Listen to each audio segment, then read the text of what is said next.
Hello. Hopefully you guys can hear me. I feel like we always start with that. Am I having any technical problems?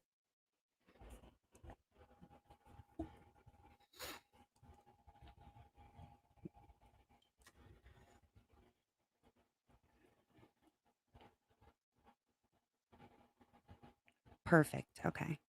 Wonderful. Maybe this will go smoothly.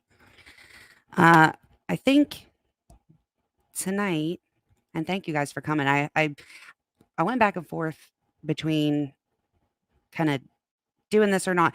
We'll probably not be here for very long. I was in a good mood earlier, and now I'm in a not a very good mood, and so I need to probably go to sleep and then see if I'm better tomorrow. Um, but I was like, maybe I don't have to do this because I'm not really feeling like it. But like I said, I had talked to, I'm like, am I being dramatic? Like, maybe this is really not that big a deal. It felt like a big deal. But I was telling everybody earlier, if you had seen the chat in the beginning, that I talked to other, I talked to some lawyers and I was like, can you review this and tell me if I'm tripping or if this really is like an issue or going to be an issue. Um, and they all agreed. So I'm curious how many of you, I think we all assumed that, oh, wait, there's definitely a filing that came out that said that Payne was one of the people that they were looking for his information. Remember, his personnel records, and they didn't want to give that over. Who do you all think, or do you not really have a guess? Who else may be part of those 3 people?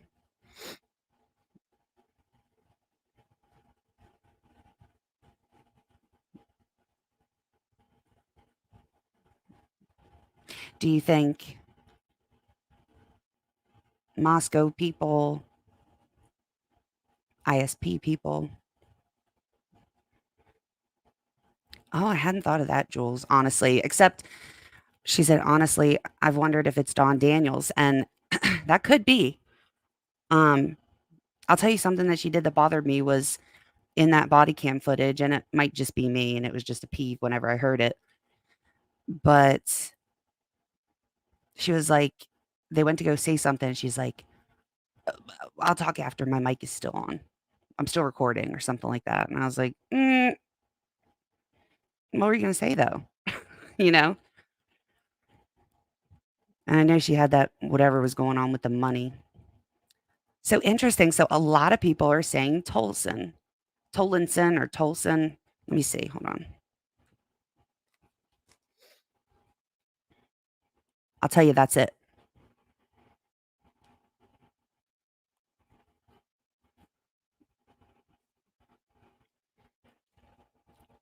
And I'll tell you how I got there. So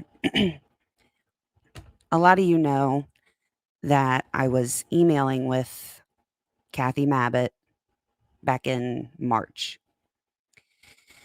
And I thought it was kind of strange that they went to court the other day and well, let me back up a little bit. So I had thought nothing of it because I asked her repeatedly to confirm who all was there. And yeah, I prefaced by saying that like I'm not in the best of moods, so I'm gonna try to get it out the way that I need to, but not hang around for too long because I would say I'm not very pleasant to be around right now. So I was talking to Mabbitt in those emails, and I said, who all was at the autopsy? And she gave me the names. She was one of them, obviously, and um, the doctor was one, obviously, and that Danny Vargas, she was one, and Tolson. Okay, and I'm like, it didn't really mean much to me at all until that I believe it was the second motion to compel, and Ann Taylor was asking for Tolson, Tolson, and Danny Vargas and Gunnarsson. And I was like, wait, what? She definitely did not say Gunnarsson, meaning Mabbitt never said Gunnarsson. So I was like, why would she? Like, she had to have purposely omitted his name for whatever reason. And keeping in mind, like, we don't know, we don't know what the Brady issue is. What I'm going to tell you about tonight, I don't think is the Brady issue, but I 100% think it's fixing to be. If not more than that, if not way more than just that, because so I'll continue my story. So I'm like, Gunnarsson, that's weird. She totally admitted him, like, for why? And she and I did ask, and I even said, like, was anybody in the FBI there? And she was like, no, just those 4 people. Okay. So the filing that had Gunnarsson in it specifically asked for, like, body cam and stuff from the autopsy. So, like, Anne has the reports and whatnot in terms of the way I understood it was the actual doctor's report has come back to her. However, she doesn't have, like, the individual peoples that were there and or their photos that were taken. So a lot of times if a different agency comes, they'll sometimes take their own pictures separate from the doctors. Um, sometimes they'll, if you followed with Stephen Smith, like, sometimes they'll be given evidence to take to a lab, and they're the one that'll transport it. So I found it really interesting that she didn't say his name. And then I found it even more interesting that I wasn't sure whether she purposely omitted his name or, like, was she there? Like, I mean, they both kind of sound crazy because either you didn't put his name out there because you don't want to know, and then I'm going to kind of have to wonder if maybe he's the one with the Brady issue going on, and that's why you're trying to kind of distance him from everything else. Or, like, were you there, Kathy? Like, I wouldn't even be surprised if I found out she wasn't there. So I don't know. Either way, I don't like what the answer would be. Um, but so then they went to court the other day, 2 days ago. And when I listened to the hearing, it didn't really click. It wasn't until I was doing, like, the notes that I had put out for everybody kind of what happened, because I was irritated checking articles. I don't know why I keep doing that, but I do anyway. And the like, as I was writing it, I was like on the third officer, and she's, rattling off what this person did and why it was important to have his personnel records. And I was like, I know who that is, because she said it was 2 people from ISP, and the only person that was from ISP is Tolson. So I started digging on Tolson. Does anybody know what's gone on with him at all? I'm just curious before we get into this.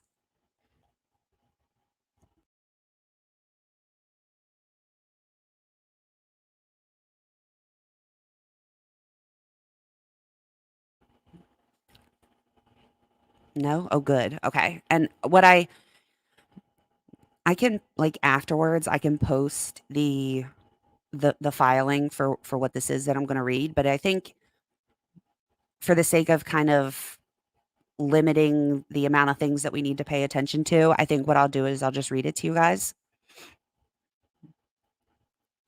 Nope, it's not tax evasion. Well, it may be, but that's not what I tax invasion. It might be, but that's not what I'm gonna show. Like how shady though? Katie Smith said think he was involved in some shady shit. Like I would not have guessed this, but I mean, we can just get into it. Hold on. Dude, this is so close. KL Wingate said setting someone up, that's close.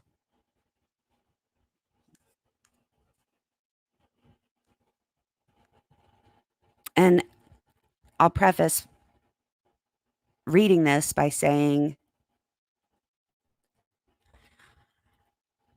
if you don't think it's that big a deal, then that's fine. Um, but while you're reading this, I think, or while I'm reading it, I think it would be important to keep in mind kind of everything that we know about this case. And by this case, I mean Kaylee and Maddie and Xana and Ethan, and kind of things that we've brought up in conversation about processing of the scenes and just many, many things. Okay, so I'm first going to go into, I'll tell you the things that she said about him in the hearing.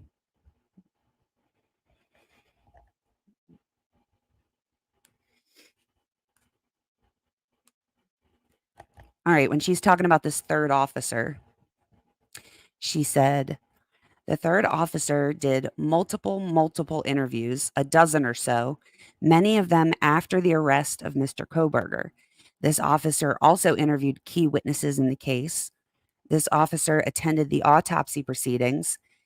This officer followed up on tips. This officer made decisions about tips that were given to law enforcement. And this officer collected evidence. Okay.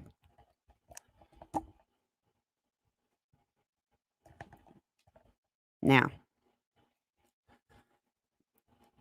this is from this particular filing that I'm going to read was after, and I mean, you'll catch on, but like after the case had resolved in a sense.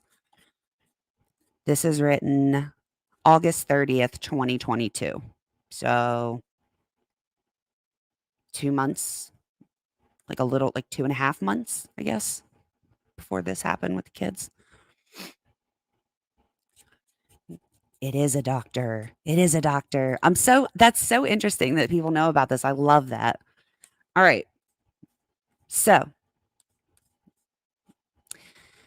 this is plaintiffs Dr. Daniel Moore and Karen Moore by and through their attorneys, the law firm Bolton Law PLLC, for their cause of action against the defendants allege as follows. And the defendants here, and they'll kind of break down because everybody had a role, I guess. There's the city of Bonners Ferry in Idaho. There's Bryan Zimmerman, Martin Ryan, Michael Van Leuven, I think is his last name, Gary Tolson, John and Jane Doe 1 through 10, as agents of Bonners Ferry Police Department. Okay. So the introduction is this. This is going to be like a story. Plaintiff Dr. Daniel Moore, we're going to call him Dr. Moore, has since August 27th, 2020, lived the unimaginable nightmare of having been wrongfully arrested and charged with second-degree murder and suffering the disgrace and degradation of having provided a false confession to a crime he did not commit. Number 2, the false confession was extracted by law enforcement in violation of clearly established law that requires that police cease all questioning of a suspect in custody when the suspect requests counsel. So it starts off sounding kind of similar to Stickergate, right? Okay. Number 3, The false confession was extracted by the overreaching and abusive tactics employed by law enforcement that coerced the false statement in violation of Dr. Moore's due process rights. 4. After extracting the false confession, law enforcement broadcast their apprehension of a confessed killer and charged Dr. Moore with second-degree murder. Number 5.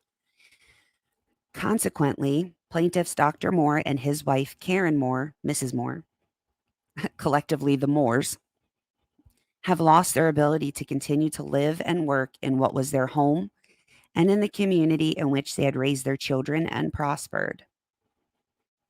They have been shunned, badgered, and banished, and their lives have been threatened. Number 6, Dr. Moore, a chiropractic physician, purchased his chiropractic business in Bonners Ferry in 1997 and operated his chiropractic clinic very successfully for well over 20 years until he was forced to close his business and leave the community he loved due to the egregious and unlawful actions of the defendants as set forth herein. This is kind of the boring part. After raising their children at home, Mrs. Moore, a registered nurse, served as a public school nurse in the Bonners Ferry community from 2012 until her retirement in 2020. Mrs. Moore lived in the community until she too was spurned and rejected after law enforcement broadcast their apprehension of her husband, whom they labeled a confessed killer. Number 8. The Moores had been pillars of the Bonners Ferry community until their lives were forever shattered by the unlawful conduct of the defendants described herein. Number 9.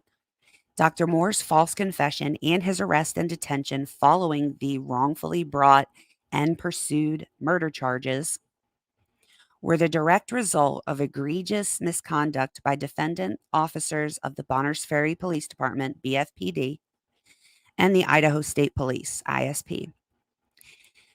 These officers deliberately denied Dr. Moore his constitutionally secured rights by ignoring his multiple requests for the assistance of counsel, threatening first-degree murder charges if he didn't confess, and using other abusive, overreaching, and coercive techniques to extract a false confession. Number 10. On August 28th, 2020, defendant Martin Ryan, assistant chief of police at the BFPD, wrongfully charged Dr. Moore by Idaho criminal complaint with murder in the second degree, a felony. 11.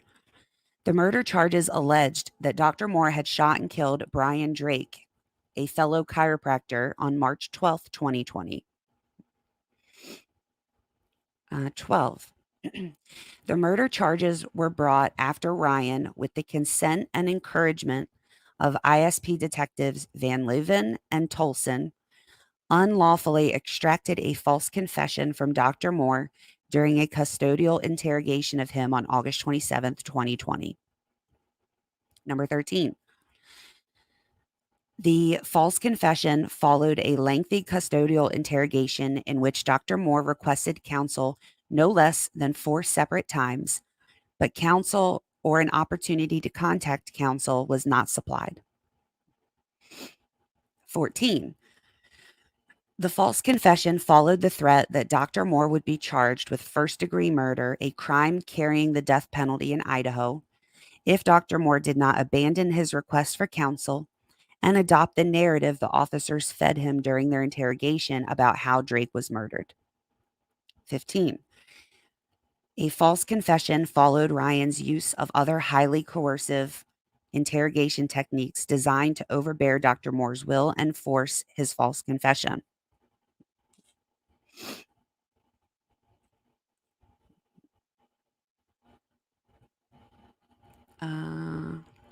Sorry, I saw people like just coming in asking what this is about. This is about Tolson, the ISP, who Ann Taylor is trying to get his and others' personnel records that the state refuses to turn over, even though she says she's gotten them from ISP before in the past, her other cases. And he was at the autopsies. And he, whatever, all those other things I said when we first started, he interviewed key witnesses. He's done like over a dozen interviews of people in the Idaho case, collected evidence, collected tips, made decisions on what tips would get brought to law enforcement. So, shit, what number was I on? See, I can't even look at you guys, but I'm interested. The narrative. Okay, so 15, the false confession followed Ryan's use of no, I already read that. 16, absolutely no physical or forensic evidence tied Dr. Moore to the crime. The only evidence offered against him at his preliminary hearing was his false confession. 17, Dr. Moore was arrested and incarcerated from the time of his falsely extracted confession on August 27th, 2020, until he was able to post bond to secure his release on October 13th, 2020. I don't know if it was DM specifically, Jameson, but they said key witnesses. So, 18, Dr. Moore incurred the significant expense of having to hire counsel to obtain the suppression of his unlawfully obtained false confession and to obtain the dismissal of the wrongfully brought murder charges. Number 19,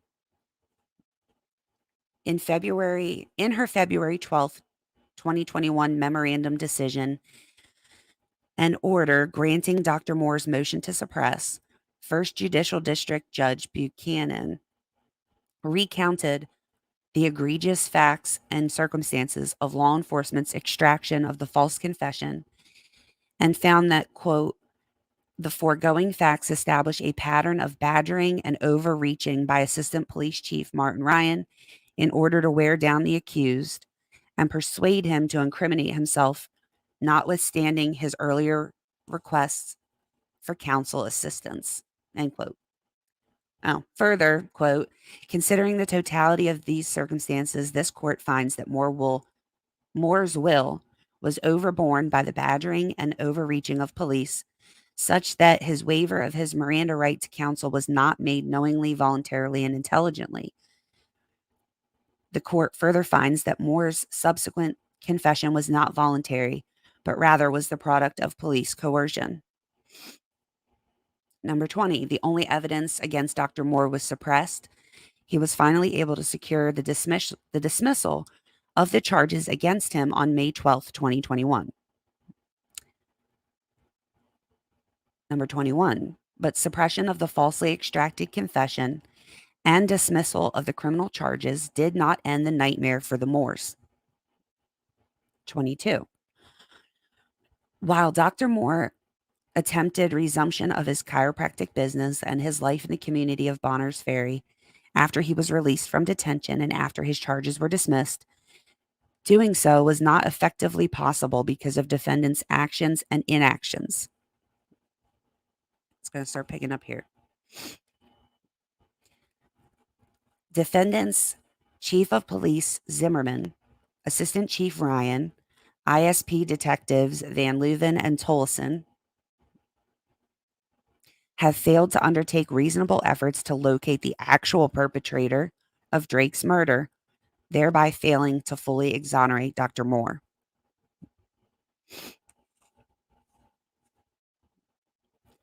Instead, ISP detectives Van Leuven and Tolleson and BFPD Zimmerman and Ryan have stood by their position that Dr. Moore is the perpetrator.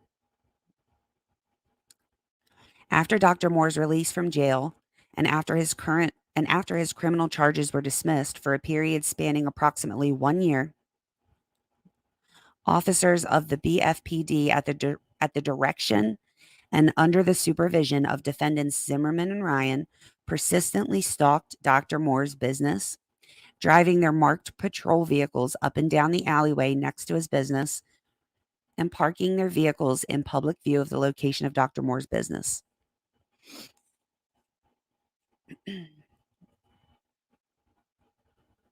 Further, even today, long since Dr. Moore's criminal charges were finally dismissed by the district court, the city of Bonners Ferry and the ISP have maintained custody over personal property secured during the execution of warrants to search Dr. and Mrs. Moore's personal residence, business, and real properties, refusing multiple requests that the Moore's personal property, including Mrs. Moore's personal computer, be returned. I think we're going to skip a little bit ahead because we want to get into the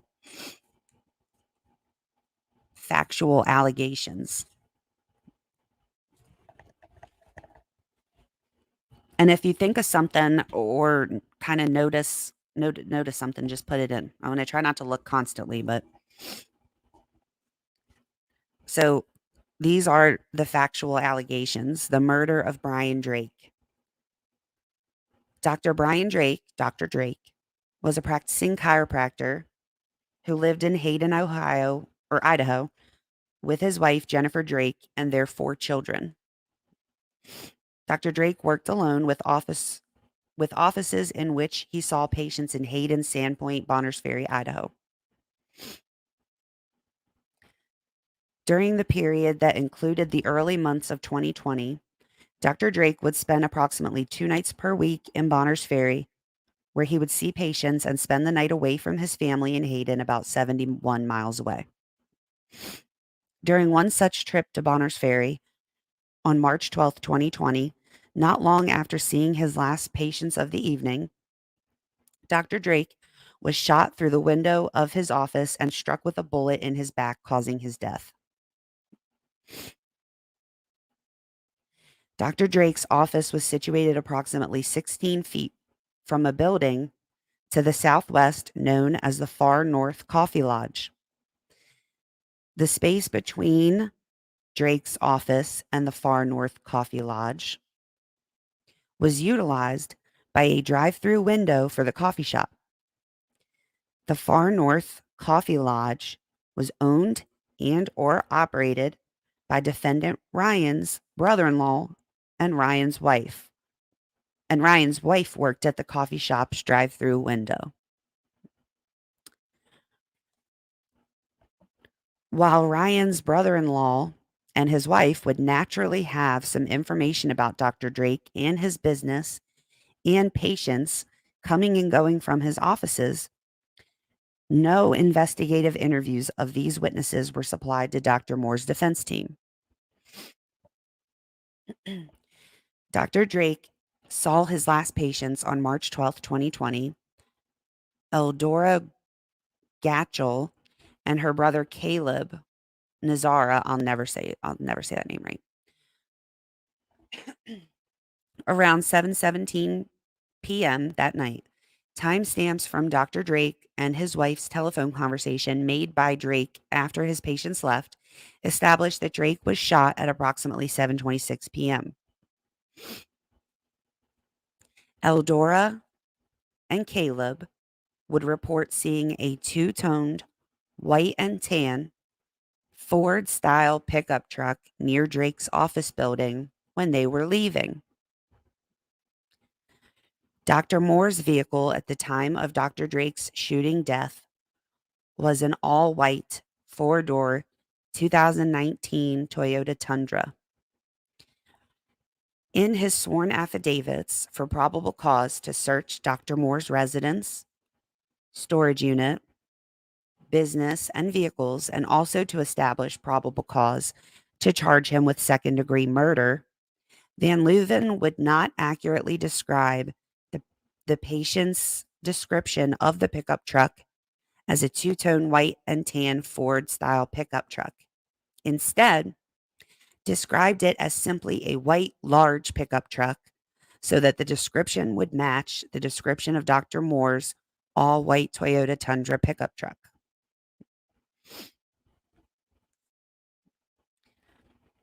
Eyewitnesses describe running man and do not identify Moore in a lineup. An eyewitness named Isaac Funderburg was outside his apartment in Bonners Ferry when he reported by 911 call having heard a gunshot across the street. The location of the location of Drake's office. Thunderberg reported seeing an adult male dressed in dark colored clothing walking northwest from between Dr. Drake's building and a fence on the north side of the building immediately after hearing the shot. The figure he saw reminded him of a clerk he knew from a local gas station, a description wholly inconsistent with Dr. Moore's appearance. When Thunderberg yelled, "Hey, was that you?" referring to the gunshot, he saw this person ran away toward a business located not far from Dr. Moore's office. Thunderberg's fiancée, Aaliyah, also heard the shot and observed the figure running away to the northeast. Thunderberg and Aaliyah were later each shown a photographic lineup that contained Dr. Moore's photograph. Neither identified Dr. Moore as the person they saw running from the scene of the shooting of Drake. Indeed, their description of the running man was of a person with different skin and hair color and entirely different stature. This is the crime scene evidence.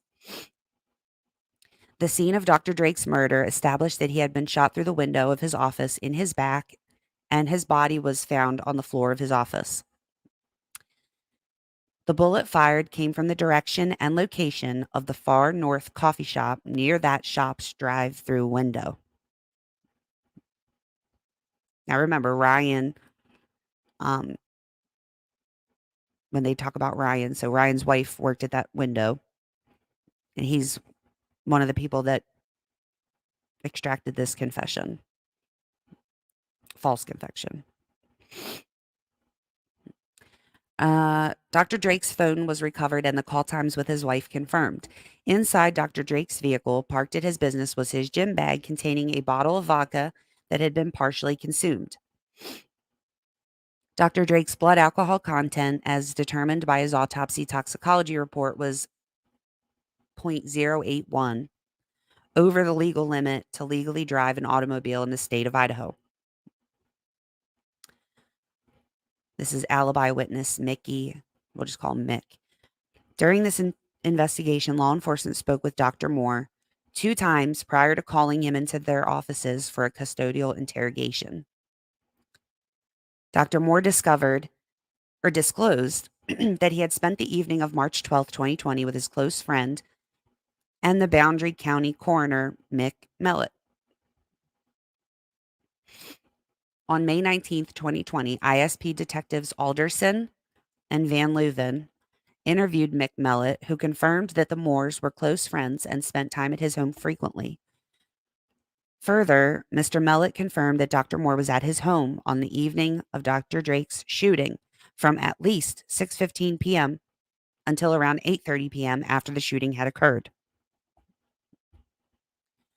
After charging Dr. Moore with second-degree murder, Ryan confronted Mick Mellett in a hostile way about having provided an alibi for Dr. Moore's whereabouts on the evening of Dr. Drake's murder. Ryan suggested that Mellett's alibi was causing people in the law enforcement community to not want to work with him in his professional capacity as county coroner. This contact was egregiously designed to harass and dissuade Mr. Mellett from providing an alibi for Dr. Moore and violated the laws of the state of Idaho, which prohibits efforts to intimidate witnesses to prevent their testifying in criminal proceedings. This is the Drake family and Jennifer Drake. And they get spicy here. Hold on, let me plug this computer in.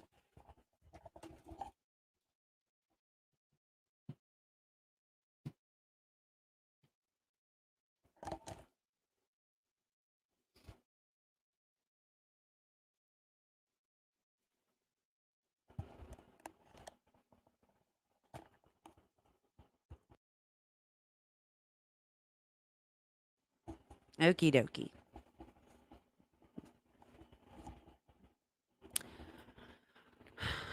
So, at the time of At the time of Drake's death, his family was suffering financial hardship resulting from Dr. Drake's inability to meet the family's expenses with his business income.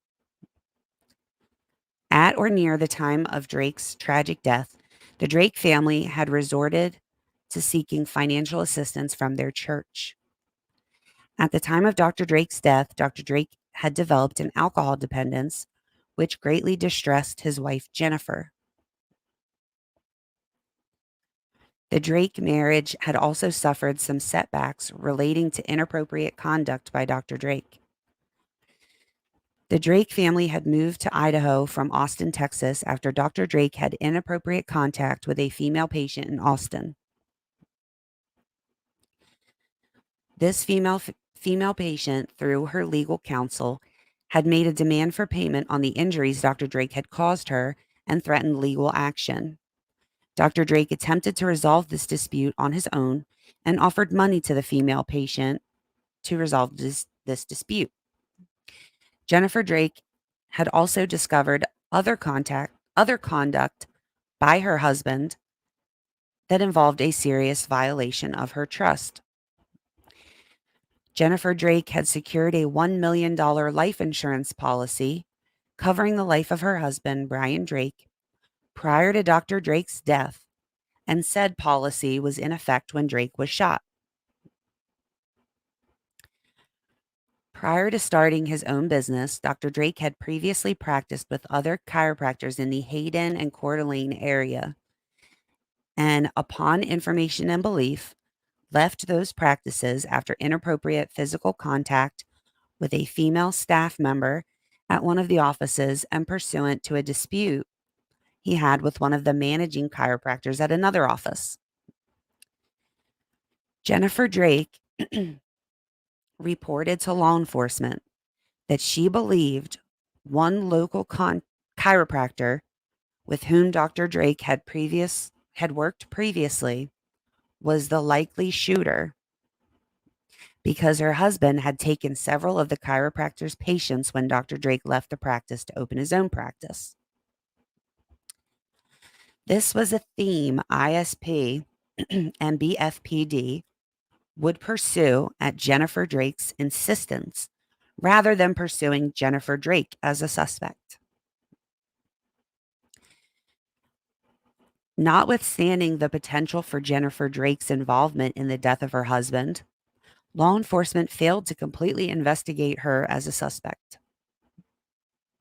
Rather than competently investigate Jennifer Drake as a potential suspect in her husband's death, defendants provided her details of the investigation, including engaging in regular text messaging with her, and followed the leads she proposed they follow, including the lead that the person who killed her husband was likely another chiropractor who lost patients and business to her husband.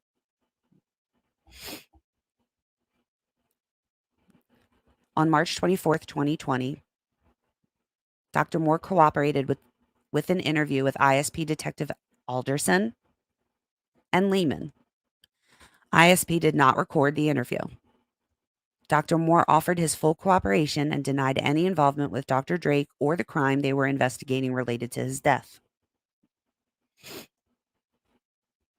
On May 6, 2020, Detectives Alderson and Van Leuven met with Dr. Moore at Moore's office again to ask him questions.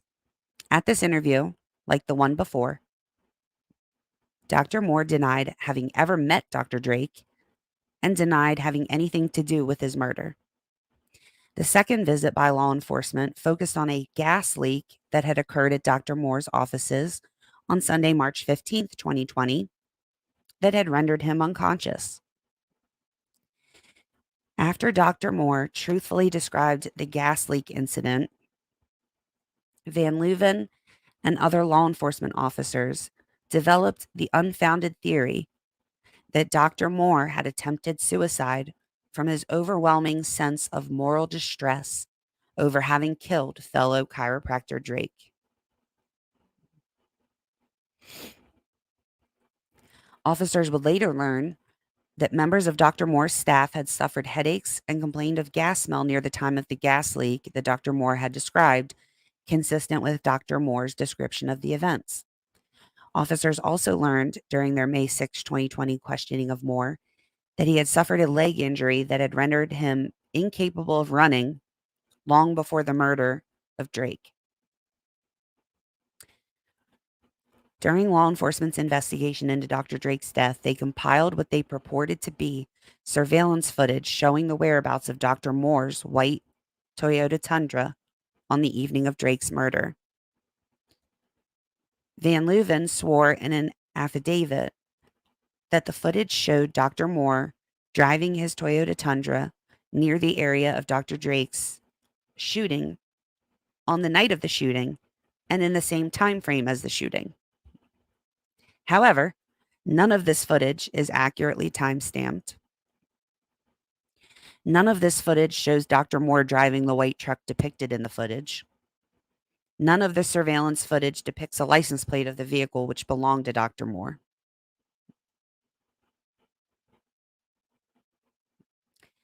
And it then goes on to say, during the custodial interrogation, defendants Bryan, Van Leuven, and Tolson colluded to extract a coerced false confession from Dr. Moore.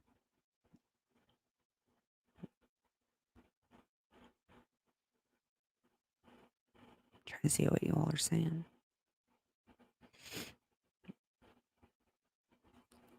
False confession followed a custodial interrogation of Dr. Moore, which exceeded 3 hours from the time law enforcement lured him to the sheriff's annex to the end of the custodial interrogation and his formal arrest. The custodial interrogation was continued by law enforcement despite Dr. Moore's repeated requests for counsel, first made just 15 minutes into the interview and repeated at least 3 additional times during the course of the interrogation. On the date of the interrogation, Van Leuven and Tolson, with the assistance of other officers and agents of the Idaho State Police and the Bonners Ferry Police Department, lured Dr. Moore to the Boundary County Sheriff's Annex via a request that he provide law enforcement with his wife's .380 APC Ruger handgun for inspection in connection with their investigation into Drake's death. Law enforcement was aware that this firearm was not involved in Dr. Drake's death.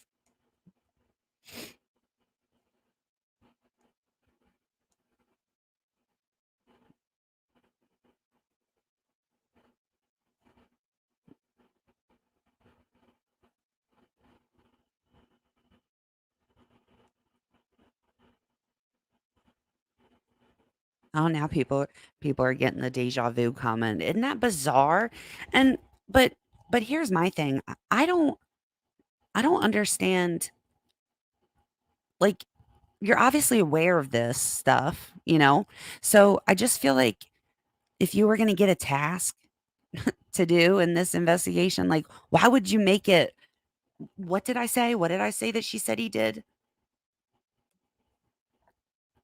Multiple interviews, a dozen or so, many of them after the arrest of Mr. Kohberger.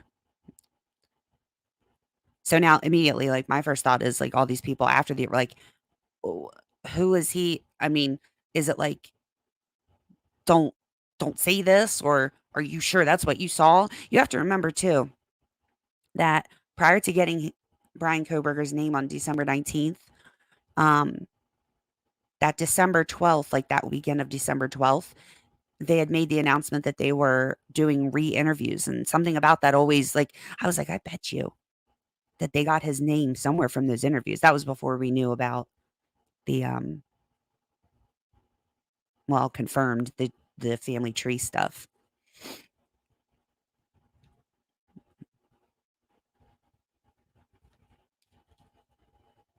This was, I see it now, said, so who were the 2 officers in the undercover vehicle at the band field that night? That was Tesdale and Rosendahl.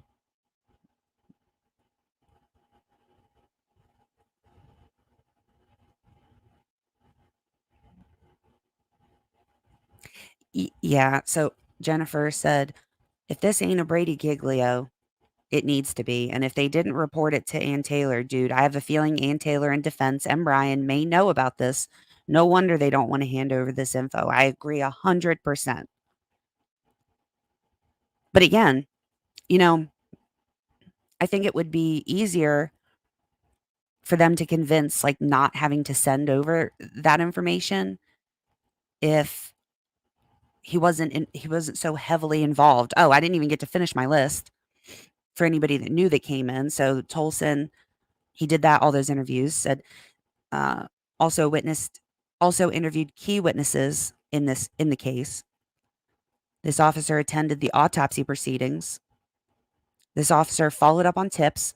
This officer made decisions about tips that were given to law enforcement. This officer collected evidence. And what's interesting to me in bringing up this whole, I mean, the whole thing's interesting to me, but uh, being the one to determine what tips go to law enforcement, and you have this case that, I mean, I obviously don't know for sure, but I think we will know soon. There's no way that Anne doesn't know about this. And so I feel like what'll get brought up is look how they look how they and some of you aren't going to like me for this, but I mean, whatever. Uh they're going to be like, this lady who should have been treated as a suspect, this $1 million life insurance policy, him and all of this stuff that, messed up her trust for him and having to leave different practices and yada, yada, yada. And not only did they not investigate her as a suspect, but then they built their case and coerced a confession out of somebody because she said that she thought it was another jealous chiropractor. Like, do what?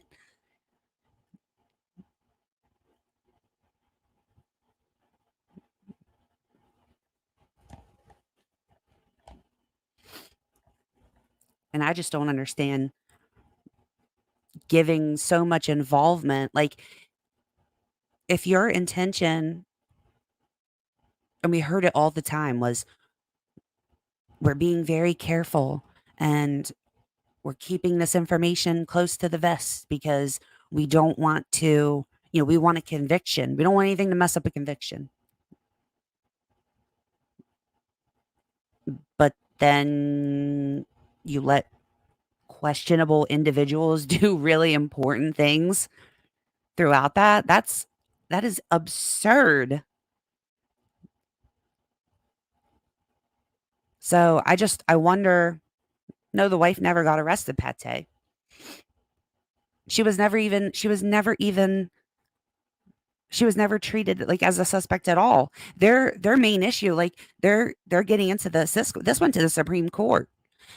The What they're getting at is that he, the doctor, has not been able to, like, the charges were dropped. He was released from jail, but he's not been able to be fully exonerated because, oh, maybe I should get to that part. Maybe I didn't.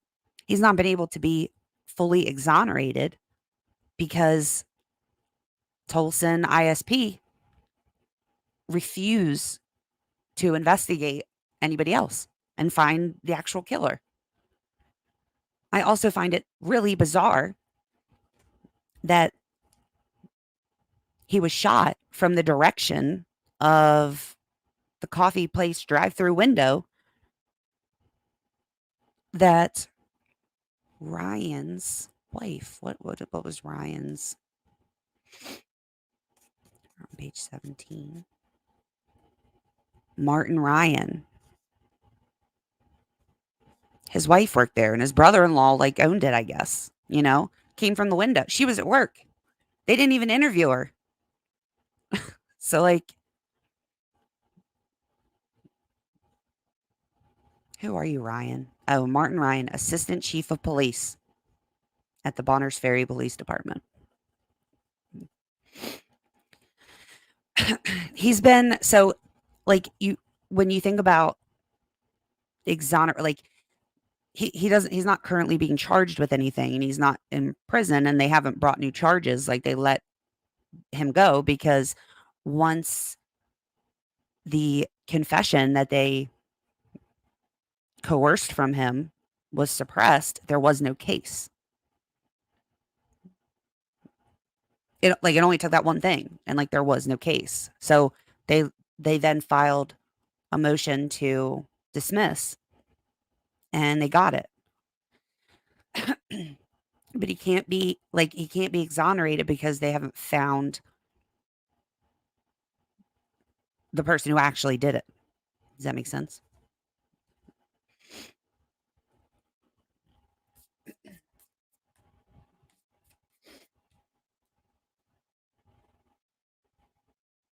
And he had an alibi witness, y'all. The coroner. Like, I mean, like, went out of their way to tell the coroner that no one that law enforcement in the area did not want to do business with him because um he was going to be the alibi, or he was the alibi. You know what I mean?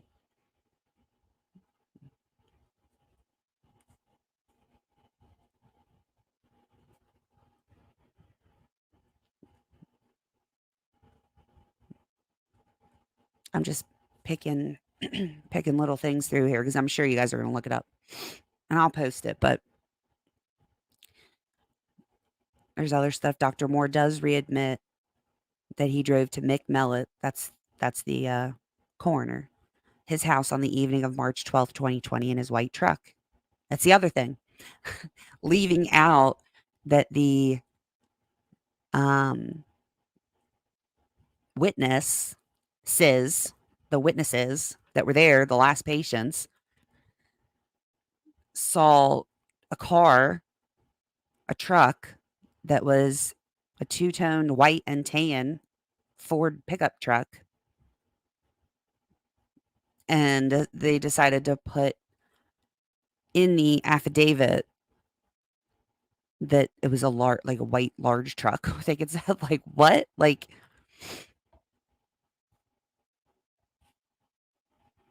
there's a couple things that they did here, like for him, like they said, um, following Dr. Moore's repeated assertions of innocence, the detectives present him with an exaggerated account of the state's evidence they claimed implicated him in Drake's homicide.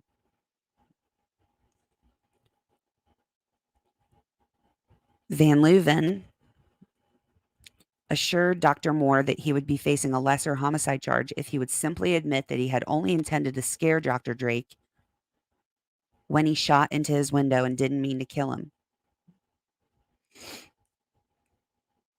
The clarity and lack of any ambiguity in the assertion of his right to counsel is well understood by Van Leuven and Tolson. The detectives sigh in obvious displeasure at the required termination of their interrogation, gather their things, stand up, and leave the room. While leaving the interrogation room, Van Leuven asks Dr. Moore if he has a cell phone on his person. Dr. Moore responds in the negative and states that it is in his vehicle before exiting the room. Van Leuven instructs Dr. Moore to sit tight and indicate they would be right back. Law enforcement did not come right back. Dr. Moore sat isolated in the secure room of the sheriff's annex. He was not supplied with a phone to call an attorney nor any means of communicating with the outside world. While Dr. Moore sat in the interrogation room, Van Leuven and Tolson met with Ryan, who had been monitoring the interrogation of Dr. Moore. During this period of Dr. Moore's isolation, Van Leuven, Tolson, and Ryan decided that what Dr. Moore said was somehow unclear and that the interrogation would continue. But neither Van Leuven nor Tolson re-entered the interrogation room to seek clarification from Dr. Moore about his request for counsel. Instead, the collective decision was made to send Ryan in to resume the interrogation and leverage his pre-existing relationship with Dr. Moore, as they had known each other for many years, and their children were involved in common activities in the community.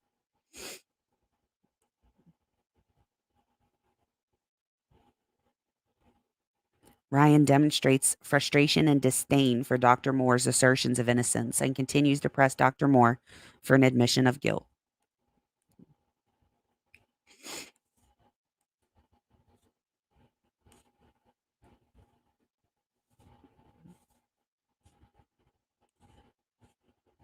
But never, my whole thing is never mind the accusation. So, I mean, it's not an accusation. I mean, it was the judge ruled on it, and so did the Supreme Court. um, but never mind like the false confession.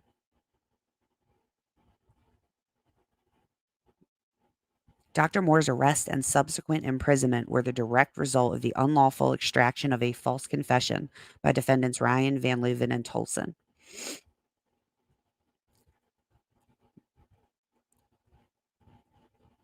By August 29th, 2020, law enforcement broadcast Dr. Moore's arrest and named him the perpetrator of the murder of Dr. Drake. ISP told the local press that they had uncovered, quote, compelling evidence implicating Moore as well as potential motive for the shooting.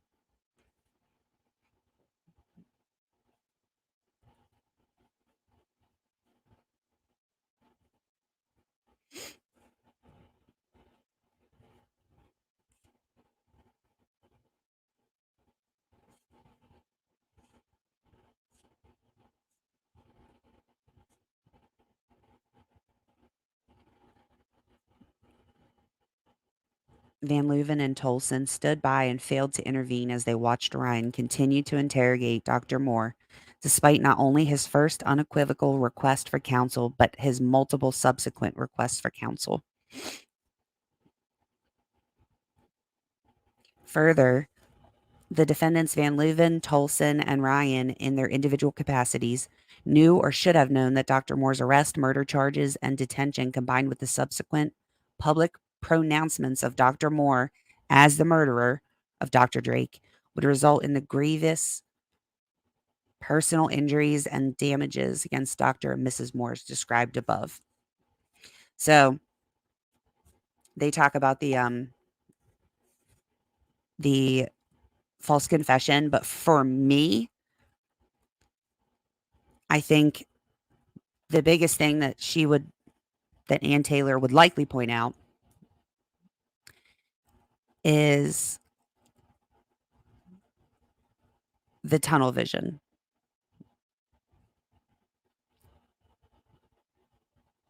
which, well, and the witness intimidation, right?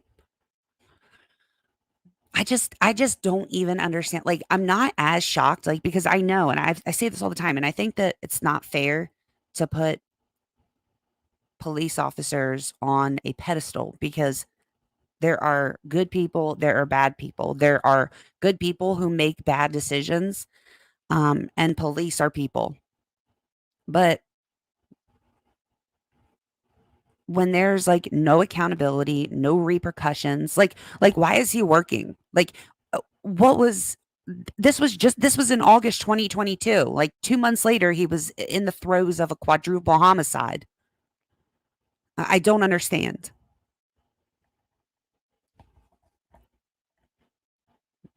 They created a timeline. They were told something about a vehicle by a witness, two witnesses.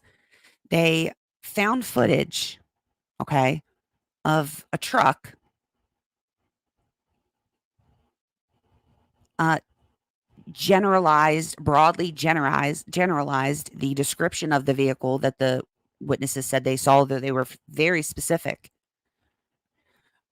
but they matched it to surveillance footage that they obtained from that evening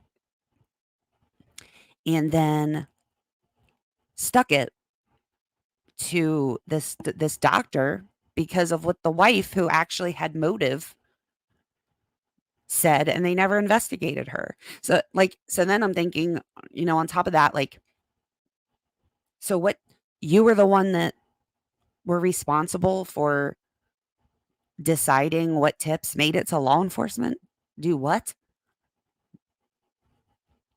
I would love to know. I would just love to know if he is the one that got the name from FBI and or if he's the one that sent it to like once it went to the lab like was what did he have any involvement in then telling the private lab, we're going to take that back please. Thanks for the sample you made. Get rid of your tree.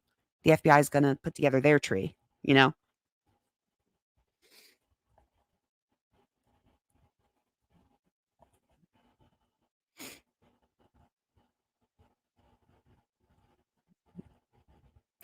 And yeah, I agree with all of you. The administrative leave and being fired and stuff like I agree with that. I think that going to an extreme like that and first of all, no time really like has passed. Like what I'm reading to you, he would have been aware of the Supreme Court decision came out like 7 days prior and then there's this.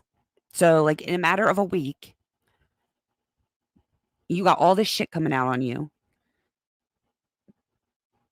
and know that you might be put in a position, right, where it could be bad for you. So why would you be so involved? You handled evidence. You interviewed key witnesses. You attended the autopsies. What?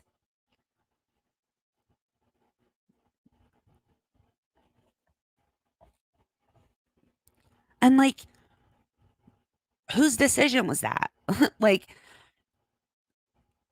if you're like, we are the lead, we make the decisions, blah, blah, blah, blah, blah, then I feel like somebody should have did a little bit of, just internal searches of the people that were going to help me when I'm trying to decide who is going to do what, right? Because I'm the lead. I would be like, mm, maybe Gary should just keep like a log of well, even then, I don't feel like I would put him on the log of people that are coming in and out of the crime scene because if that were to get then called into question, then then you have like no proof that it wasn't contaminated. So I don't know. I don't know.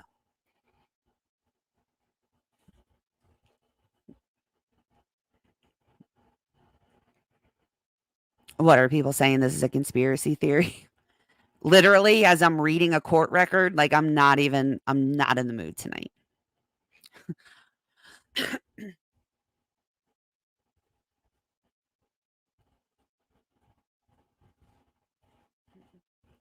Side note, did y'all see someone put out a um body cam footage of Ethan getting pulled over? And it's so crazy, right? Because I was like watching, I didn't even realize that the report was attached. It was like in a tweet. But like I quickly watched the video and then and that like at the end I was like, why do I couldn't pause it on a good spot, like to actually see this person. But it looked like a child that opens the door to a truck and then like stands on like the runner and doesn't like actually get out, but just like stands there and they're like above the door. And I'm like, why do I feel like that's pain? But I didn't, whatever, I liked it. But then like I looked at the report and by God, that's exactly who it was. And I just thought it's like he's everywhere. But I do think he was some kind of like patrol mm, manager or something. I don't know. He's short, short, super short. I mean, I don't know his exact he's definitely not 5'10" if that's what you're thinking. 5'10" or taller, that's for damn sure.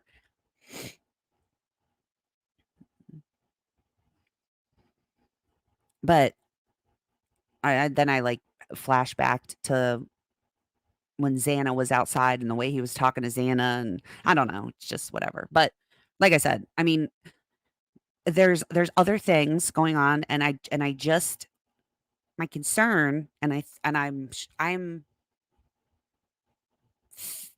a little bit more than fairly confident that Anne knows what's up, and that's why she's asking about these records. And I think that these particular records, her kind of pleading repeatedly. Now she made good points whenever she said, um, and this is also interesting. So I'm assuming everybody watched it, the hearing, and I found it very interesting. And I didn't post it here, but like I can put a Google link here to like the summary of what happened. And one thing that I found interesting was the prosecution. It was the Jennings. She's like the assistant DA or whatever. Which when I heard her speak, I was like, "Oh, that definitely sounds like who wrote that motion for a protective order, not Santa." Um, but I even quoted it down here because after Ann Taylor goes and lists all of so if you maybe for somehow haven't seen it, but she goes in, she says, "I need part of this motion to compel is that I need the training records of 3 specific officers." And she says the 3 that she's asking for had critical roles in various stages. And this is after the prosecution says, we're not doing that. There's no reason. That's like, it doesn't fall within this and this rule. And um, it's not necessary. And there were hundreds of investigators. And we're afraid that we're going to open the door for them requesting all of them.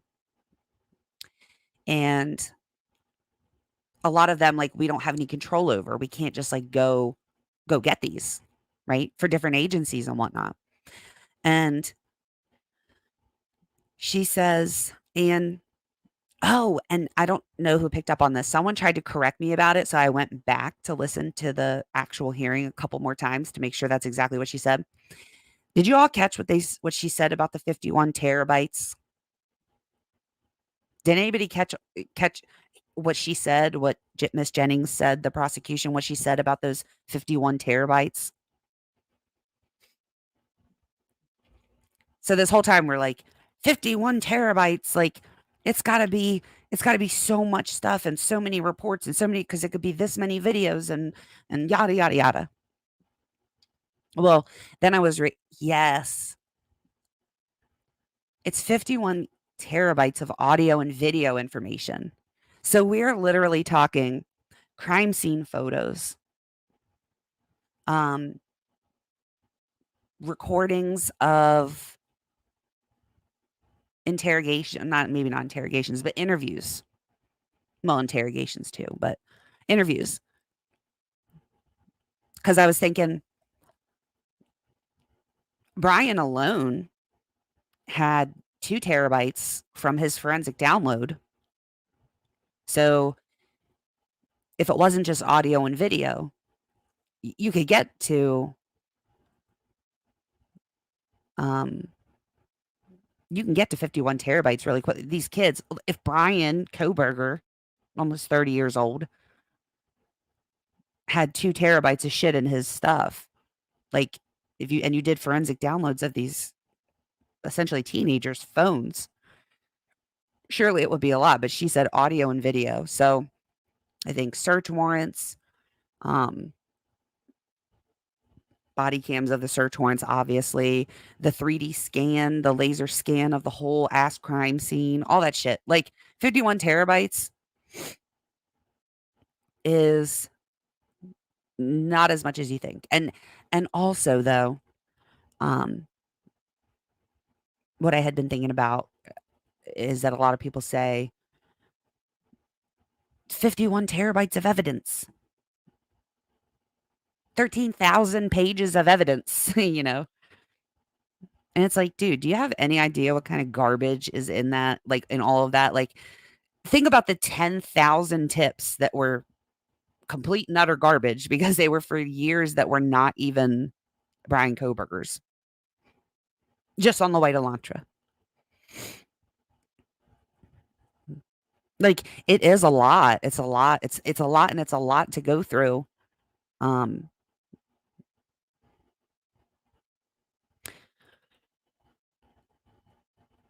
I'm sorry if there's mistruths in the generally try to catch ones, and if I can offer the factual information in its place, I do. I don't catch everything.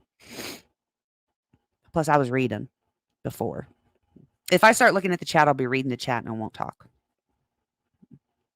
But what I mean is it's not all evidence, but it is a lot that you'll have to go through. And like for instance, what would be really awful would be, and I don't think they did because I think all the way up until they got his name, I think they really were looking for a 2011 to 2013 white Hyundai Elantra. And that's all there is to it. I mean, I'll wait to see something different, but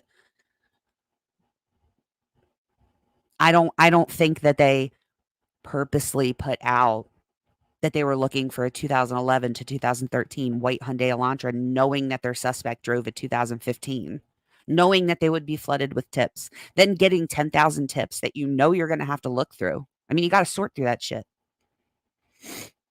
I don't think you would purposely bog yourself down with 10,000 tips. So I think all the way up until they were looking for a 2011 to 2013.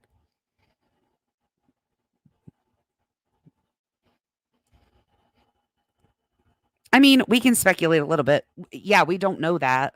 We don't know that he was set up. I personally, my opinion is not as much that it was a setup as more of a um and I've said this before. Kind of with Tolson, it's a little so pre Tolson. I was like, I don't think they framed him per se. Um, but I think that a variety of different things played into not maybe looking up everything, not looking into everything, uh, not handling evidence properly, um, being in a rush, being under a load of pressure, being inexperienced, rushing into an arrest. That's what I thought. That was more what I thought. Um, I guess it was that Bob Mata that said,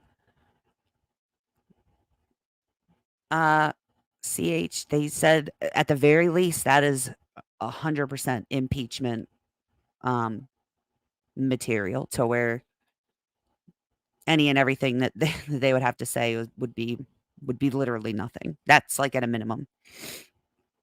Um, but I think it was Bob Mata that said that people don't cops don't like frame people. Maybe somebody knows what I'm thinking, the phrase I'm thinking, but he says like cops don't frame people, but they do like build their case around who they think did it. I think that's more likely. Just like I think like if I'm looking at that objection that was done by Logsden, not Anne. When I was reading that, and they're like, by December 17th, they knew of these two extra profiles, these two unknown profiles or whatever. And I'm like, yeah, okay.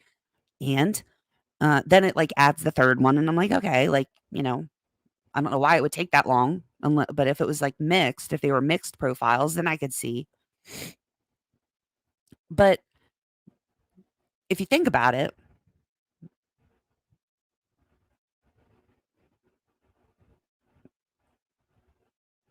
if they did get his name on no on December 19th, which I believe to be accurate, to the degree that the article referring to it that we all read that night, like the day that it came out, was what was referenced in the defense's recent filings about how he possibly knew more about how Bryan Kohberger was identified than they do. But let's say that we find out for sure that December 19th is when they were given his name by FBI. They had finished their tree and they were like, oh shit, Bryan Kohberger. What happened to those two profiles that you were aware of from 2 days prior? The two that were in the house, the two unknown males inside the house. Did you say, um, well, we got Bryan Kohberger's name from the FBI from this tree, so fuck those other samples? Did you say that? Because I worry about that. How did you go about identifying those people? I think it's crazy that 6 months later, the defense would be saying, we still haven't been given, we don't even know, apart from profiles being created, the STR profiles and them uploaded into CODIS with no hits. We don't know if any other testing was done on that. I would have to ask then what prompt, like,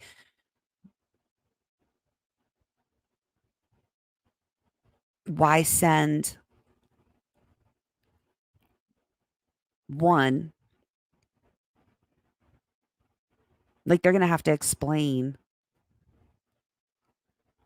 what it is in the PCA. Why no one is talking about it blows me away. What? Talking about what? I will.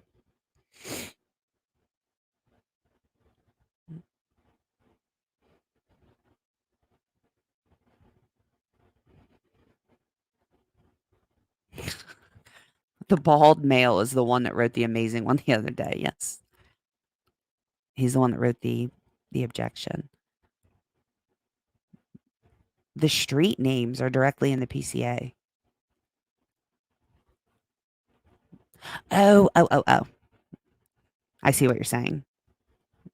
I don't know. I wasn't thinking about the PCA. I was talking about the objection. So I got confused. I don't know, man.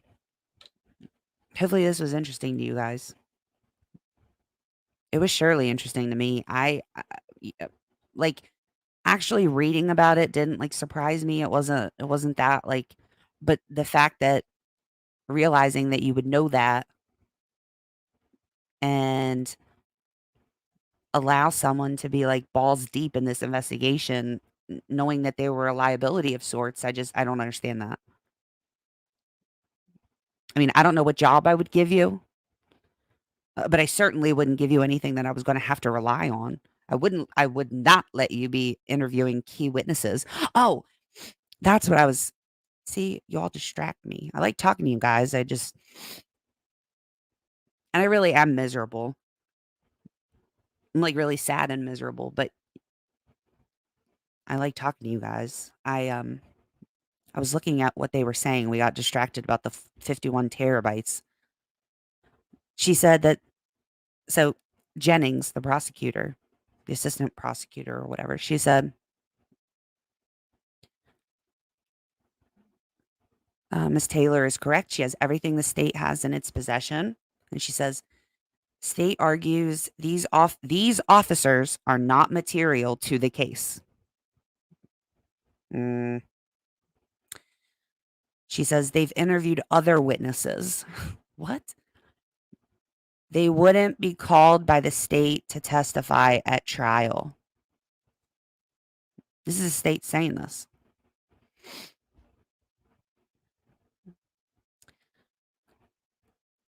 They don't want to do the training records. It's not included in ICR 16. Reminds the court that several hundred investigators have been involved in this case, and the state's concern with allowing the training records of these few, noting they can't understand why there's a need for these particular ones. Would it open the door to the state to then have to obtain training records of these other hundreds of investigators, some of which are out of the state's control? Girl, you know why she wants those particular few. There's no way you don't. So, and then she moves on to say about how uh the FBI cast stuff, that they're waiting on the final report from the FBI cast team. They don't have it, this and that. I'm talked about this briefly yesterday because I was like, I mean, like, what did they so you don't want to this is like, it's like comical, really. It's sad for the victims and it's comical. This other stuff is comical, that like, if half the amount of time of this arguing and shit like would have went into um really diligently doing everything you can and looking everywhere, I think things would look different now. Um, but they don't want to get that cast person's not gonna testify at trial. That's the only time they have to tell you anything about them. And I thought, oh, like, then how did you? So the entire probable cause affidavit. So they say the same thing for the FBI cast member and the one that identified the car. And I'm like, then who? Like, that made up your probable cause. So what did you present to the grand jury? Are you telling me that these FBI agents did not come to speak, to testify? Because I can believe that. But what I won't believe is that, like, Brett Payne, who claims to have worked with them, got up on the stand to testify with no report in his hands.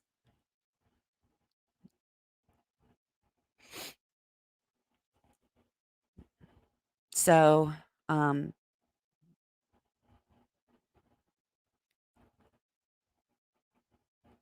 so then she says that the report's in the final stages of review.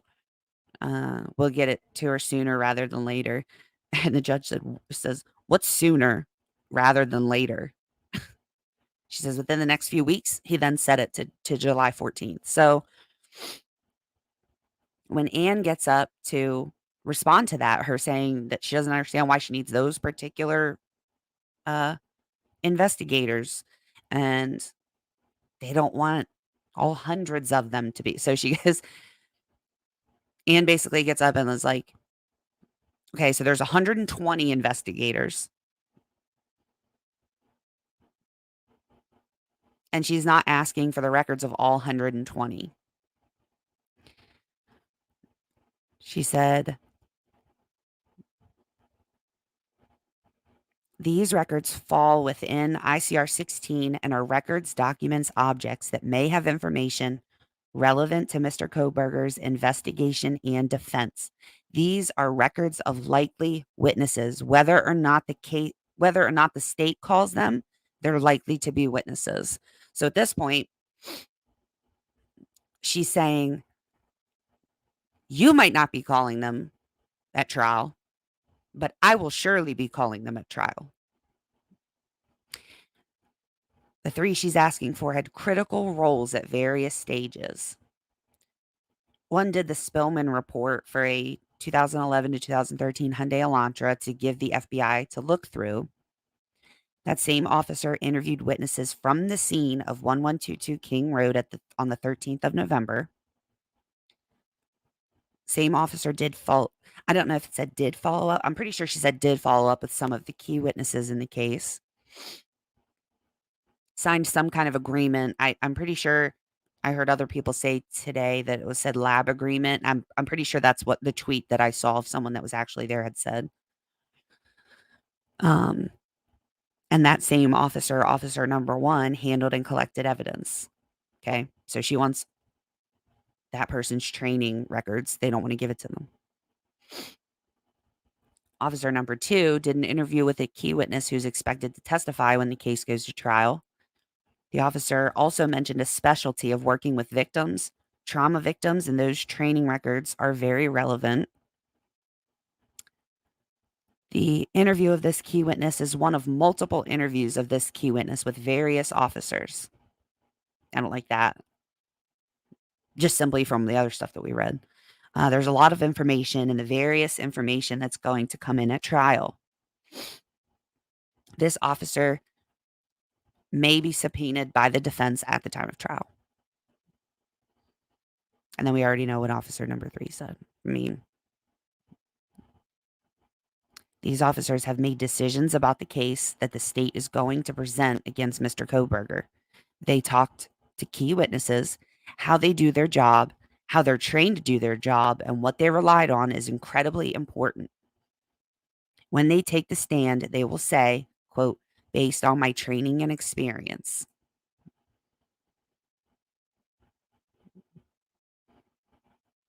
And then Miss Jennings, what the prosecution says, she says, basically, I'm just going to reiterate that we're not going to call them as witnesses at trial. She does not need this information. If we were going to call them at trial, then we would hand over the training records.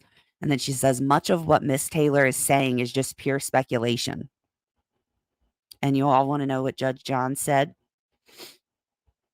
He said, you can say it's pure speculation, except she just had quite a list of what these particular officers were involved in the investigation. like somebody, like, you all know you handed all that stuff over, right? So she knows exactly who was responsible for what, for the most part, except for the stuff you won't give over. So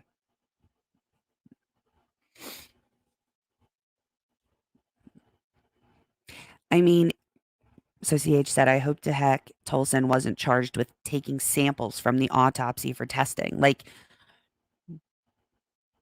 I'm sorry. I I like Judge John too. I will not call him Judge, but I do like him.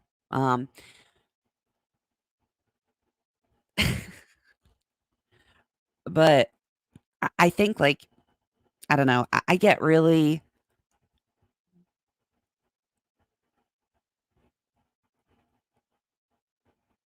oh, they will. Pebbles. It doesn't matter. I mean, it's a court document. It's like, and honestly, again, like after the day that I've had today, like I don't even care anymore. But I just I just get uneasy in terms of, I can't wrap my head around why you would allow somebody who whose integrity has clearly been called into question and like allow them to be so involved. And you have to think, like, not only did he handle investigation, right, or evidence, but like all of ISP did. So in theory, when you start to thinking about, one of the things that I get confronted with is who put his DNA on the sheath? Who would do that?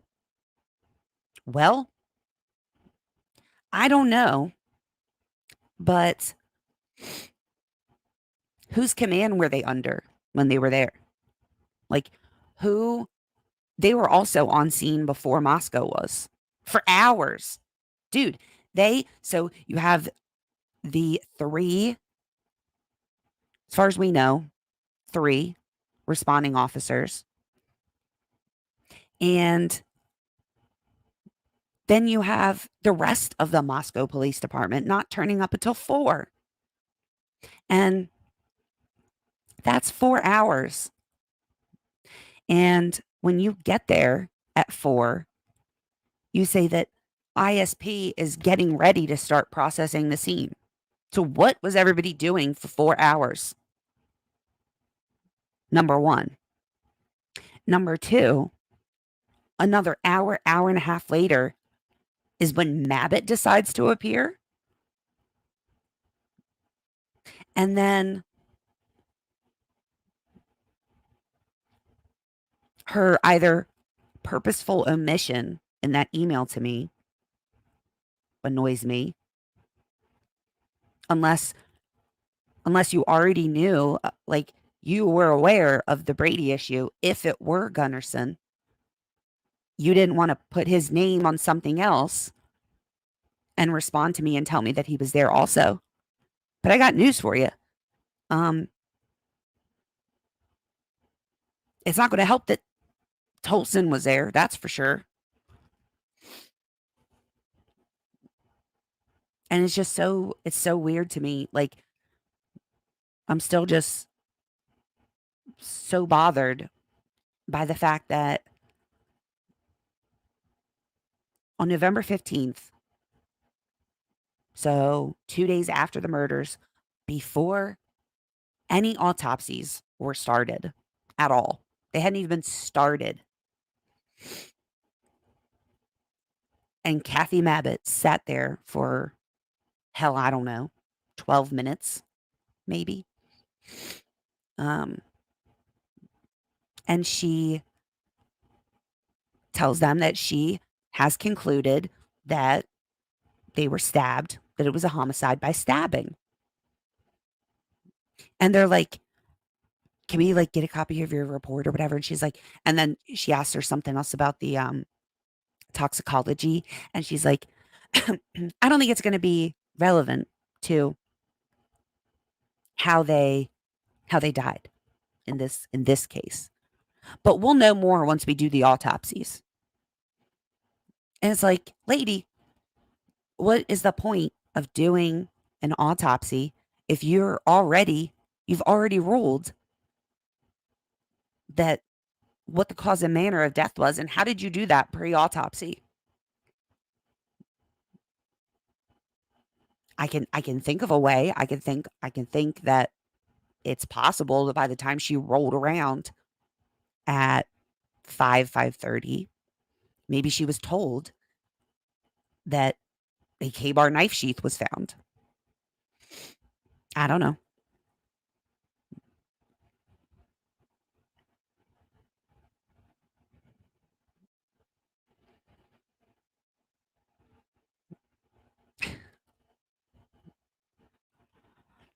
Now listen, I will say, and I'm not sticking up for her, but nurses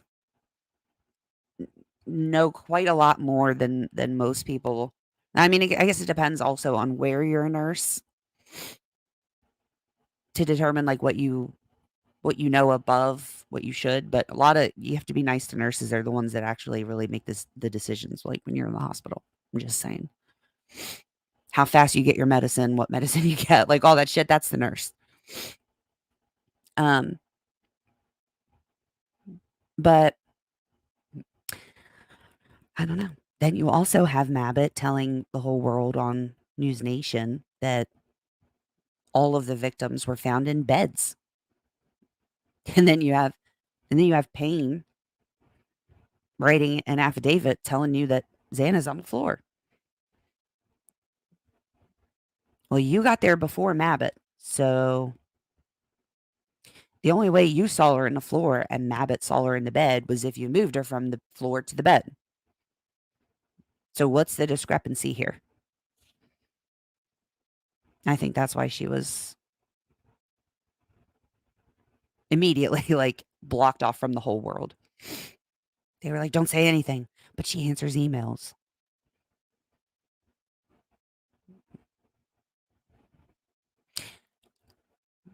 I'm not sure. I may have missed something,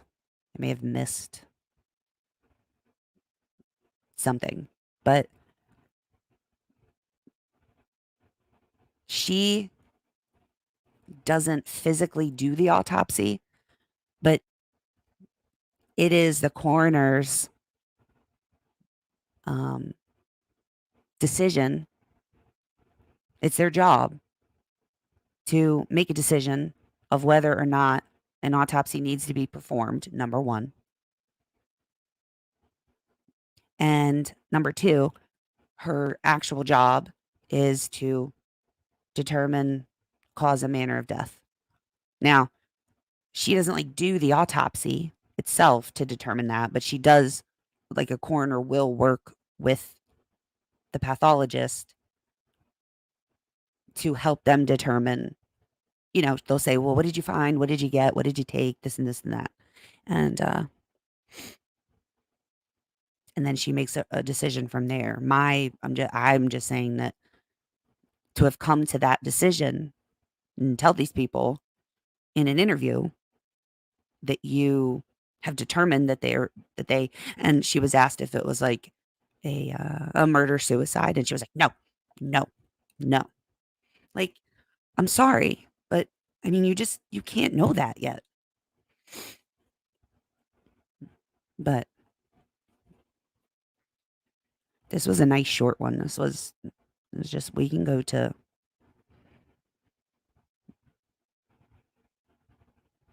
I'm glad I got it all out. But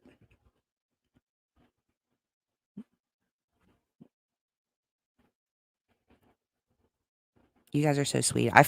Literally forgot to even tell anybody that I was doing this. I meant to I meant to tweet it out, and I went on my little rant today. I'm just so tired of like the craziness. It's the most bizarre thing I've ever seen.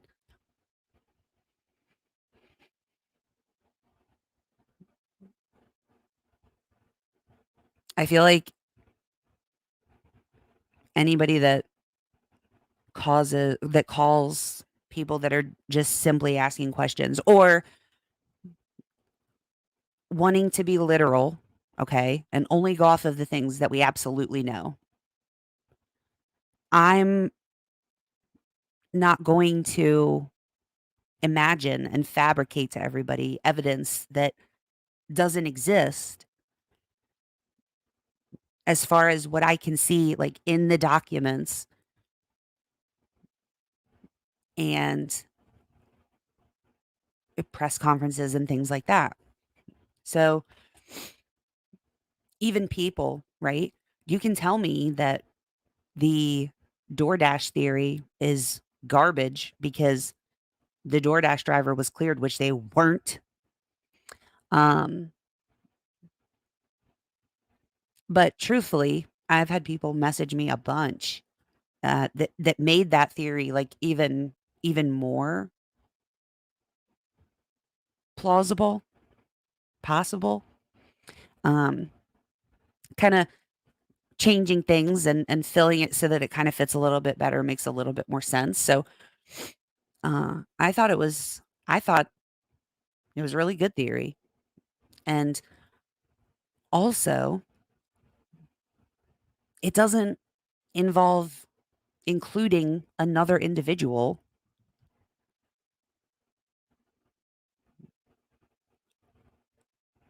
This MC, this is so I agree. MC said this is a shame for all the victims, their parents, and Bryan, if he's innocent, no one wins here. Shame on them. I think that's what some people. I see some nasty, nasty things. Someone brought this up earlier, and they were like, if you're questioning any of this stuff, like you're you're offending the victims. You don't care about the victims. You don't, and it's like you understand that having accountability, making sure this stuff is done right, things that, uh, for instance, and I brought this up today. Do you know what happens when everybody turns a blind eye to what's going on and oh, they're doing everything they're supposed to? I'm sure they have all of this evidence. I'm sure they thought of that. I'm sure they have the right person because they arrested them. Blah blah blah blah blah. Do you know what happens when you do that and you keep things in the dark? You get a Richard Allen who does look like a prisoner of war. And honestly, as far as his um affidavit goes, like when I read that, I was like really confused because they were talking about a gun and like a knife, and I'm like, or a gun and a bullet that was found between the girls, and I'm like, that doesn't make any sense. They weren't shot. That's what do you mean? What does that have to do with this? And it just um the longer that you allow it to stay hidden, And the longer there is no accountability, and like there's not everything that we can provide accountability. Like we can't um make sure that every day that Tolson's doing his job, for instance. Um, but when the more that the public it makes sure that they know that we're aware and watching, I think that the better it will be. Like I calling people a Bryan Kohberger apologist. What are the other ones? Like a Bryan Kohberger apologist is one. Um, and I'm like, dude, are you serious? Like I because I'm the Innocence Project does exist for a reason, Jennifer. And not for nothing, but like I don't live in a third world country. I don't expect BK lover, good grief. Like yeah, the groupie. Like it's just the craziest things. And it's and a lot of it will come from people who should also either be questioning things that are going on. They should not be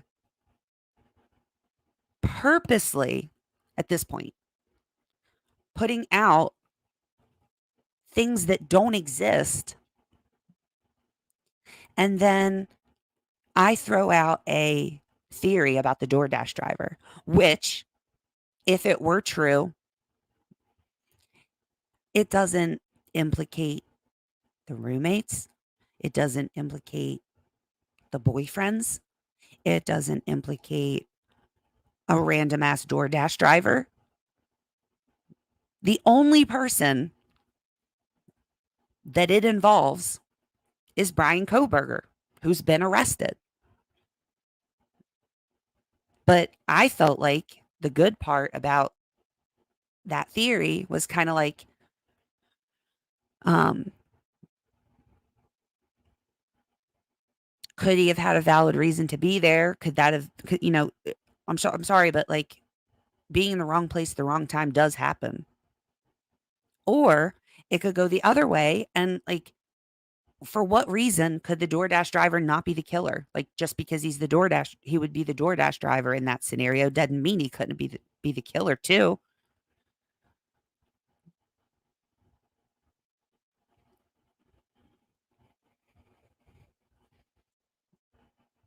What?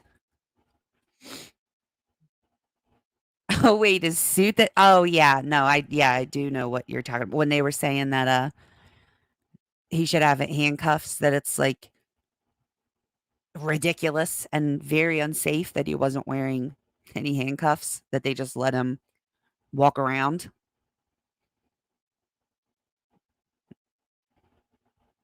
It's just crazy to me.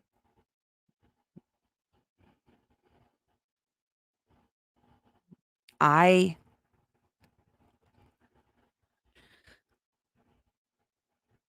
Blind justice is not justice, it's a travesty.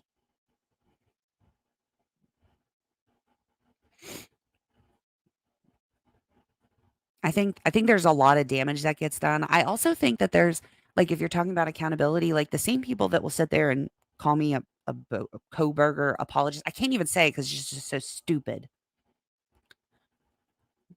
Are the same ones that will I hate to say it, and it's really gross, but like will use their training and experience to help sway what people are thinking. And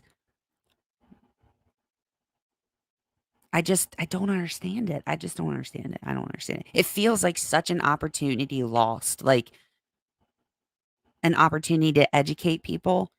Um, I don't know. It just seems like a lost opportunity to actually teach people about the criminal justice system. And it's they're losing that opportunity because of ego, I guess. I don't know. I don't I don't have to be right. I would feel much better about this whole situation if I find out tomorrow that there's loads of evidence. Like, if the state comes back and they're like, maybe not, um, maybe not in his car, but there was like the carpet was pulled up or the carpet was replaced or the carpet, there was, a bunch of bleach. It was all whatever, or the whole floor was gone. I'd be like, okay, man, that's really suspicious. Like, yeah, I'd be like, the defense probably shouldn't have just even said that at all. But like until I hear it, I'm allowed, you're allowed, we are all allowed to wait for the evidence. And I feel like that should be encouraged. I also feel like there's a lot of people who like to follow all of this. Like, I would prefer to follow this now, and then come the time of trial, I'm not like totally, what the fuck is going on? Who said that? Like, at this point, I'm waiting to hear from experts. I found what the expert that did a declaration um, for the objection, the DNA expert that, what was her name? Becca. I couldn't remember her last name the other day either. Becca something starts with a B. Um, and she actually, I'll just pull it up. This was what I found interesting, and this is why I think that it's important to have Becca Barlow. Yes, why can't I not remember that last name? She and this is why I think it's important, which is also how I'm not understanding how anybody could be saying that any of the evidence that we know, so, like, the pings and stuff, I'm not personally comfortable with saying that I am confident in those because I don't even know who did the pings. Like, I know that Payne said that he consulted with a cast agent, but you didn't put the cast agent's name in there, and you said that you were able to determine approximate locations. So, until I know, like, where that came from and the person's qualifications to determine that information and what the margin of error is and things like that, like, I personally am not comfortable with saying that that's, like, super strong evidence. So, another example is this octillion number that we got thrown at us the other day. And Becca Barlow is literally a DNA expert. And I'm excited to see what his response was. I would like to do more. You would think, like, being in medicine, that I would be better able to kind of wrap my head around this DNA stuff, and I have learned a lot, but still, like, I don't know. It's like I feel like I got it, and then it kind of, somebody says something. It's like usually Mrs. She'll say something. I'm like, do what? Like, everything I thought I knew, I don't. Um, but she said, and she put it in a footnote. So they were talking about. She actually quotes the state in their motion for a protective order over the DNA stuff, and she said in its motion, and this lady is like, as far as I know, she's like highly qualified to have an opinion. But she doesn't have like all of the stuff in front of her because they don't want to give it to her. She says, in its motion, the government misstates the statistical rarity of the comparison to the DNA from the sheath. And then in quotes, the STR profile is at least 5.37 octillion times more likely to be seen if defendant is the source than if an unrelated individual randomly selected from the general population is the source. And that's the end of the quote. And I'm like, really? Like 5.37 octillion? Like, we get it. Uh, it's really, really likely. Like, we get it. We get what you're saying. Right. But I'm used to like hearing ratios of stuff. So I thought that was weird. And we were reading a uh, different court paperwork and affidavits, and it was in ratios and it made more sense. And also, I'll tell you, the ratios weren't like, uh, person A compared to anybody else in the whole world. It was like person A is such and such times more likely to have been the contributor than person B. Does that make sense? As opposed to comparing this person who has their DNA to everybody in the whole world. Like, why don't you tell me instead that it was more likely to be him by however much than his father? Why don't you tell me that? Or a cousin, a first cousin. Seeing as how you did like this whole family tree, I'm curious. And this is going to kind of, I think once we get to see it, it'll kind of blow you away a little bit. But she makes mention of a partial profile. So what that would mean is they would go into this like family tree situation and they'd say, "Oh, we have." I'm literally making like I'm trying to put this in normal people terms because I have a hard time with this, but as simple as I can put it is, oh, we have 2 spikes out of what should be 10 spikes. Okay. No, that's really low. Let's say 4. Let's say we have 4 out of 10 spikes.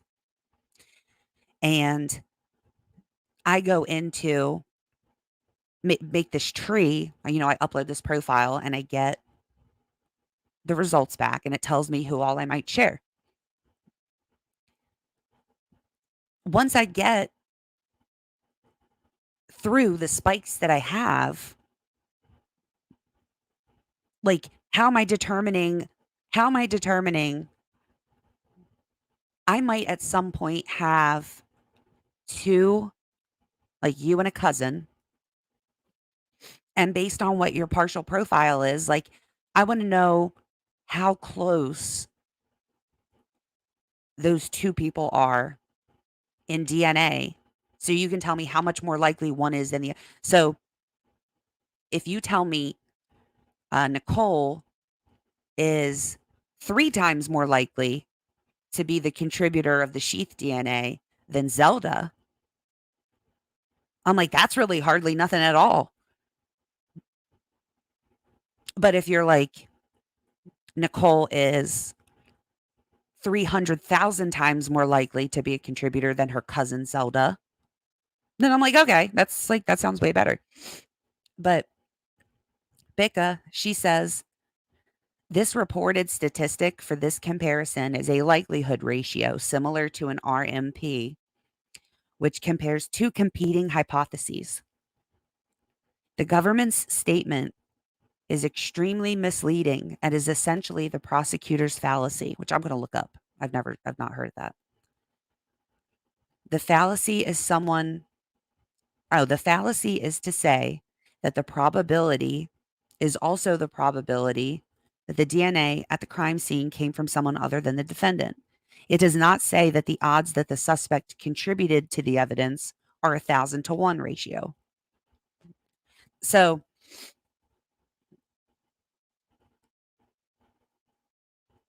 I think that maybe what's going to come out of that might be a more clear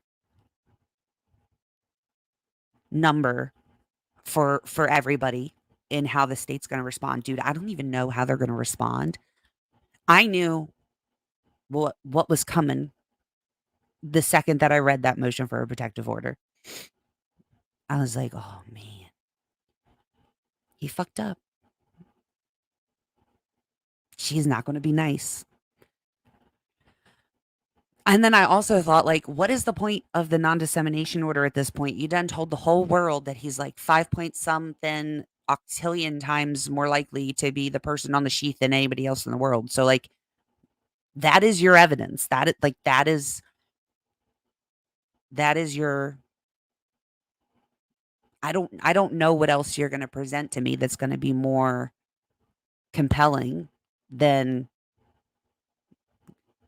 his DNA on a sheath. Especially if you can tell, and like most people think that way. You'd have to have like a really good expert that would explain kind of touch DNA and how things happen. I don't know.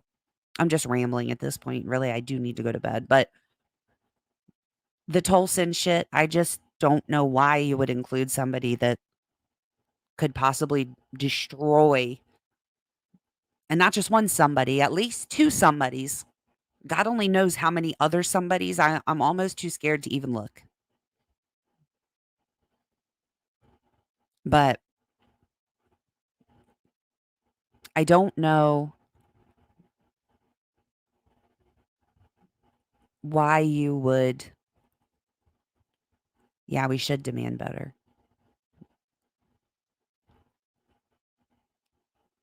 And before you say, and this I mean, this is a recent history. Like, this was just a couple the the complaint that we read was just like 2 months before the murders. But the person that they accused and arrested and got a false confession from and tunnel visioned their way to his arrest was in 2020.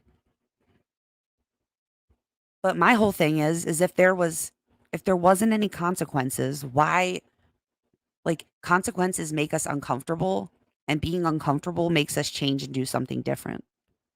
So if there was no consequences, I don't know what motivation you would have for doing anything differently.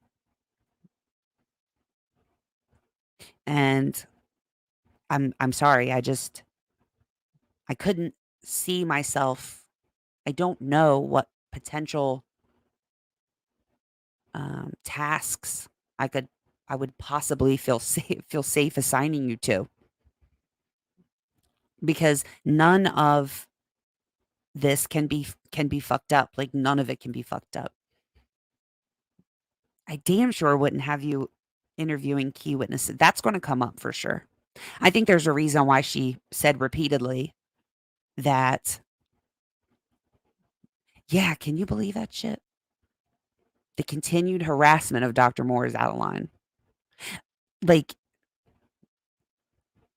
the fact that they've straight up, like, if you look into it some more, like the fact that they straight up said that they're not pursuing other people because they still think he did it, but like they still have no evidence. It's been years, dude.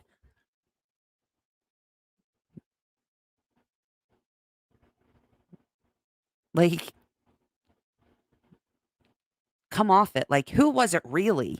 I mean, do you know who's really, like, yeah, exactly. Dr. Drake's murderer is still out there. Like, I think I think best case scenario, it was the wife. You know what I mean? Safest, I guess, for everybody. But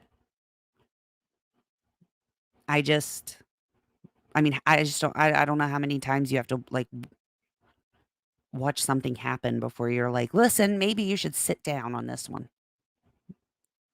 I agree with that, Pebbles. Pebbles said, "Even if she did want records of all 120, I believe that should be granted. It is the integrity of the case. I think it's super important." I don't for a single second think that Judge John is not gonna let her have those 3 personnel records.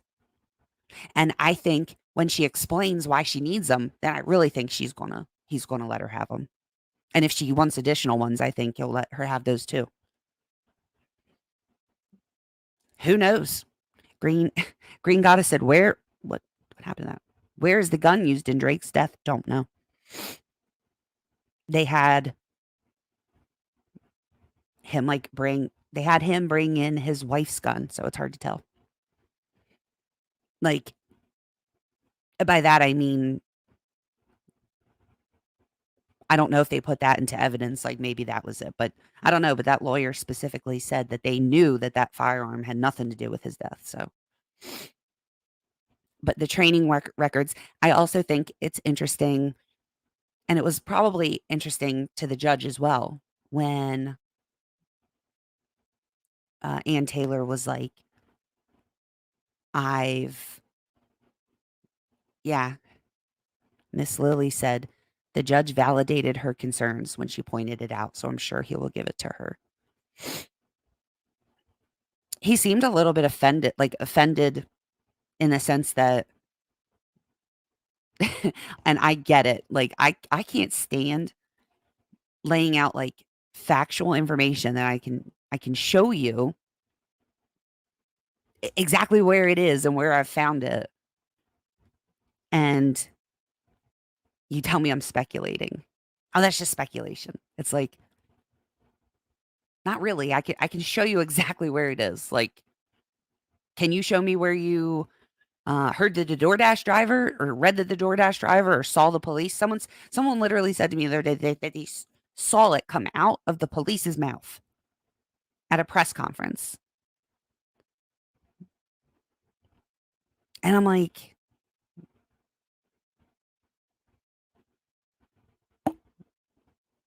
I'm sorry, but you didn't. Like ever, unless you were asleep. But when they said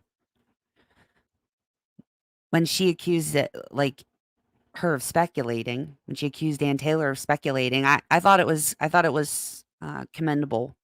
I think he showed a lot of integrity when he said, "Well, you can say that she's speculating, but I mean, she just listed off like very specific things that each person was responsible for."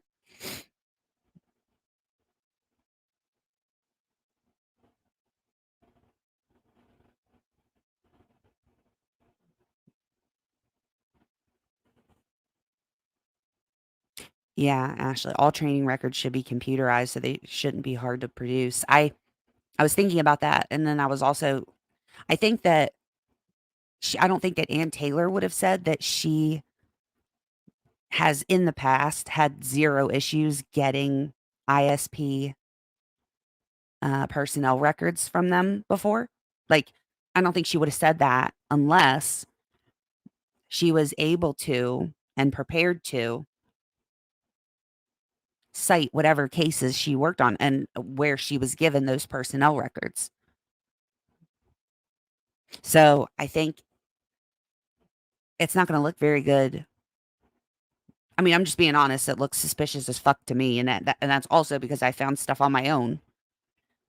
But it already did look suspicious to me that you were, like, making excuses for why they shouldn't get these, like, who cares? Like, I'm sorry, but I feel like one of the first things that you should be handing over with an investigation like this is everybody's personnel records.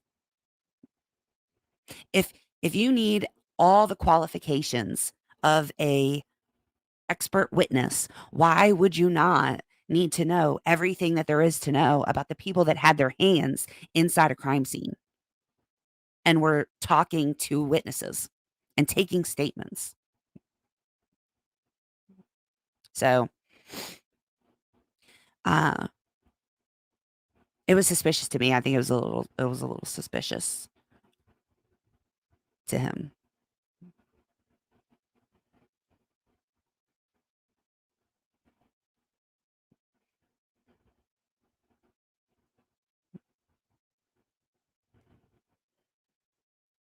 Yeah. Uh, Angela said because rookies led the case. That's another thing. Like, why don't so we already know that that's another one that they don't want to turn over the personnel records for. It's like, then why did you make him like why it just doesn't make any sense to me.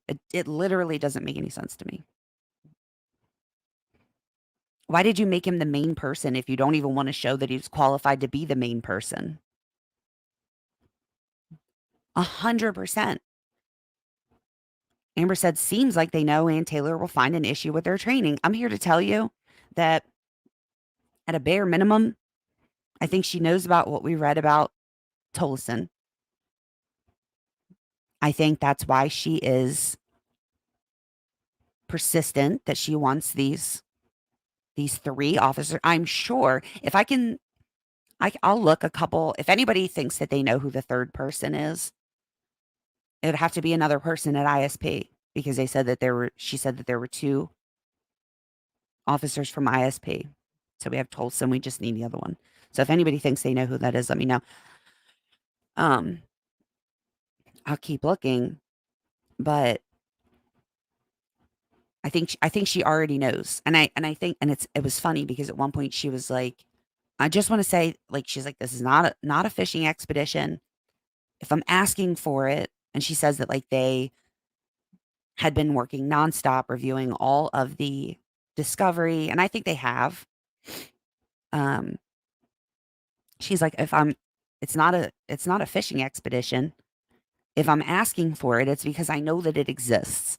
And like I always thought of my mom that she's like, if I'm asking you about something, I already know that you've done it. I want to see if you're going to lie, you know? So I think she already knows. I think she is going to ask for it, obviously, as she should. But I also think that the pushback that they're getting, yeah, the state said they're not calling like any of I don't know who they're calling as witnesses at the trial at this point. Basically, every law enforcement officer that gets brought up is not going to, they have no intention of calling them at trial. Like, who are you calling at trial? Just Brett Payne? Is that what's going to be? That's going to be it. It's like, we're going to start the trial, and for the whole 5, 6 weeks, it's just going to be Brett Payne on the stand in a booster seat.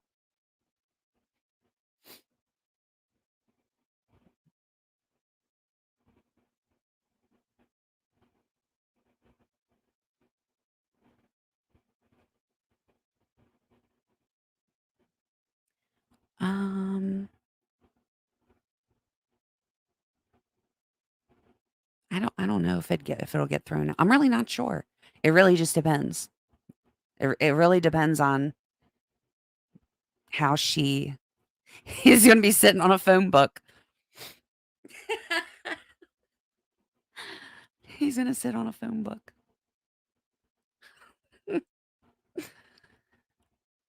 um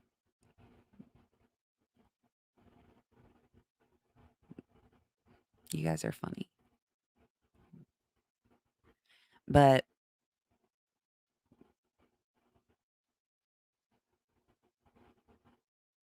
you guys will have to go back and look. Uh, I know listen, I knew going into this that some people were going to be like, "Oh my god, this is not a big deal. This isn't a bomb. Who cares?" Right? I'm pretty sure we started the live by saying so. So to some people it won't matter, and to some it will. And if you just got here and you're like, "What's the big deal?" I encourage you, if you're still pissed off that you don't think it was a bomb by the time you get through here, you at least listen to what it is in the beginning. Um, you're more than welcome to like thumbs down the video, but I don't want like I read it to you guys and I will post it and I think you should go look at it, but I don't want this. I would rather you go and know and listen and understand for yourself and come up with that, then watch everybody else talking about it and kind of just go and then start talking about it to other people without actually knowing exactly what is going on.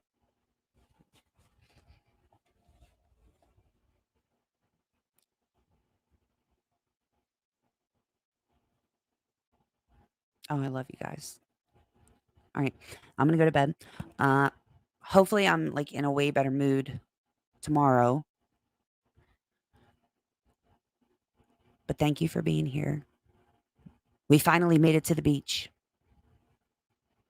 and go watch. You can just put it, I mean, you could put it on like 1.5 times speed or 2 times speed. We jumped in pretty quickly, I feel like. Uh, and in fact, I think we were like done with that reading of what and then we've just been having a discussion for the past, I don't know, 45 minutes.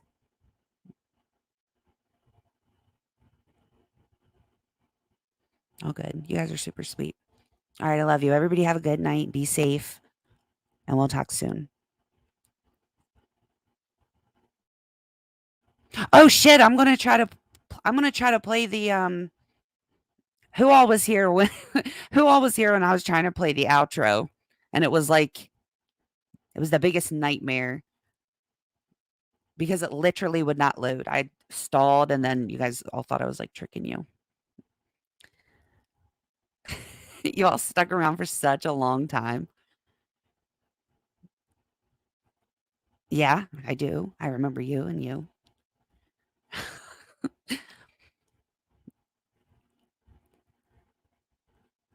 Let me see. Nah, still ain't ready. It's no. Oh wait. Oh, it did. I'm gonna play it. Okay, it should work. All right. I love you guys. This is not gonna be a joke this time. All right. Love you. Bye.